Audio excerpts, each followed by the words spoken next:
সালিম মইজুদ্দিন আব্দুল আলী বা চমুকৈ সালিম আলী এইগৰাকী আন্তঃৰাষ্ট্ৰীয় খ্যাতিসম্পন্ন পক্ষীবিদক বাৰ্ডমেন অৱ ইণ্ডিয়া নামে জনা যায়। এইগৰাকী পক্ষীবিদে পোনপ্ৰথমবাৰৰ বাবে ভাৰত উপমহাদেশত পদ্ধতিগতভাৱে পক্ষী জৰীপ চলাইছিল।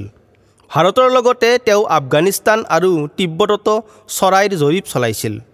পৰৱৰ্তী সময়ত ৰাজস্থানত ভৰতপুৰ পক্ষী উদ্যান স্থাপনত তেওঁ গুৰুত্বপূৰ্ণ ভূমিকা পালন কৰে। এই পক্ষী উদ্যানকে এতিয়া কেওলাদেউ ৰাষ্ট্ৰীয় উদ্যান নামে জনা যায়।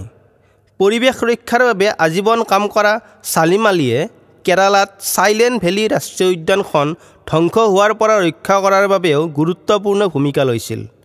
তেখেতৰ স্মৃতিতেই পৰৱৰ্তী সময়ত কোইম্বাটুৰত Salim Ali centre for ornithology and natural history আৰু গোৱাত doctor Salim Ali bird sanctuary প্ৰতিষ্ঠা কৰা হয়।